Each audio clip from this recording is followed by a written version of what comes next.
Here's Curtis Ellis, former senior policy advisor to President Trump, Jack Kingston, Trump 2020 campaign surrogate, and former Georgia Republican congressman and former Trump campaign senior advisor. A lot of titles for Jack there. And we also have Scott Walker, former governor of Wisconsin. Guys, thanks for coming on the program today. Let's jump right into this. Curtis, we'll start with you. President Trump has threatened to designate Antifa as a domestic terrorist organization. But the problem is a lot of Americans don't even understand what or who Antifa really is. Yes, Antifa was founded in 1933 by the Communist International. The Soviet Communist Party directed its arm in the United States, Communist Party USA, to set up anti-fascist, anti-war organization. And this is the direct descendant of that. This was created by the communists in order to overthrow the U.S. government, and it has been active ever since. Now, it's really stepped up its efforts in the last few years, and it is an international organization. It is stronger in Europe than it is here. It has branches in London, in Germany, throughout Europe, where they are infamous for their anarchic, violent actions. And we now see Project Veritas has infiltrated Antifa. There's a great video out there. We've got it.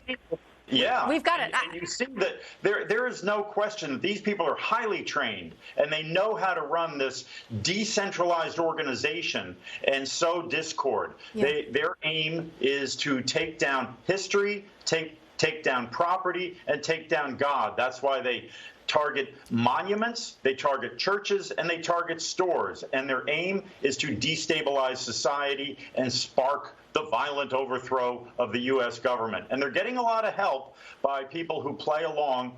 And I must say, one of the great destabilizing elements in American society today is this lockdown.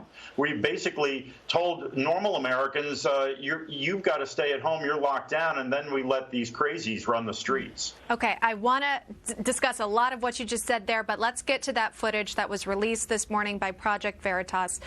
We'll play that for you now.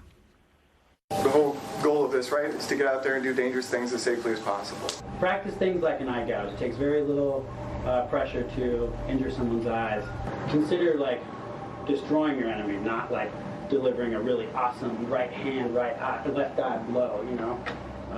It's not boxing, it's not kickboxing, it's like destroying your enemy. All right, tactics like gouging an eye out, used to intimidate and injure and harass members of law enforcement. Jack, I mean, this group has got some bad motivations behind them, and they're going to do what they can to get their message across. And I think Curtis has given us a great outline of what their history and what their motivations are. And I think the worst part about it, though, is that the peaceful protesters are giving cover to the bad actors. The bad actors are moving in and out of there.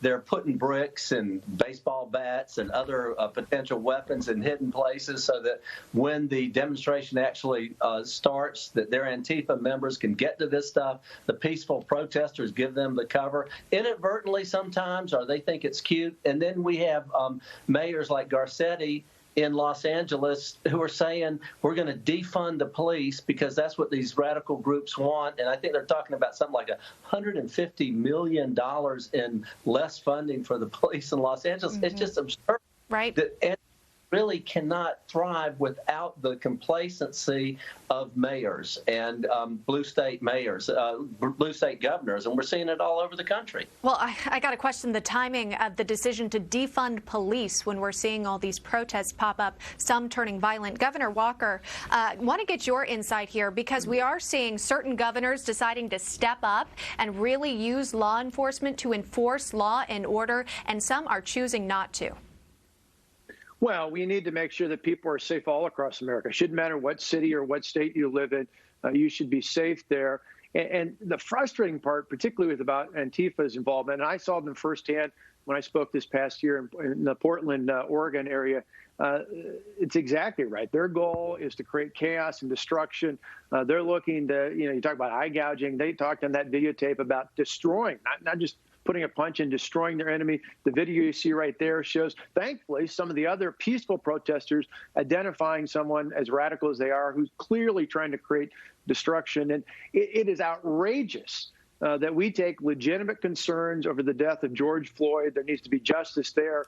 But we also need to have justice for those individuals who would take advantage of this situation to further their unlawfulness. We can't, if anything, we need to make sure we continue to support police and make sure the police are the people who are officers have the right training, they have the right support, they are doing the things that we expect out of them. And if there's a bad actor like we saw in Minneapolis, they should be charged and held up to the highest level of accountability for that, including the criminal charges that are going forward. But Antifa or any other group associated with this cannot run roughshod over the people of this country.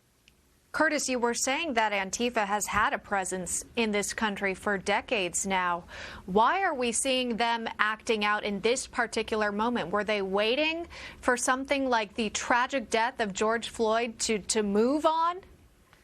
They have been building their capability and building their networks for quite a while. And just the same way they use the peaceful protesters as human shields for their rioting, they have been using the resistance as a way to build the sympathy. And they've been very active against President Donald J. Trump. And you look at the long march through the institutions that the left has been engaged in since the 1960s, taking over academia, training people in neo-Marxism, identity politics, telling people that there's systemic racism in America. The system they want to overthrow is capitalism, private property, the American system. And this is so they've been building this on many levels. And what you saw yesterday with Rod Rosenstein testifying on Capitol Hill is the other coup that they're attempting, that the left, the radical left, the so-called resistance has been doing. Comey and McCabe and Strzok, they had their knee on the neck of this presidency for 3 years. It's disgusting. And it's all part of the same plan. Yeah, you mentioned that other story that we're keeping our eye on as well. There's so much going on. Jack Kingston and Governor Scott Walker, please stick around. Curtis, thank you for coming on the program and giving us some insight there. We really appreciate you doing so. All right, guys, stay with us.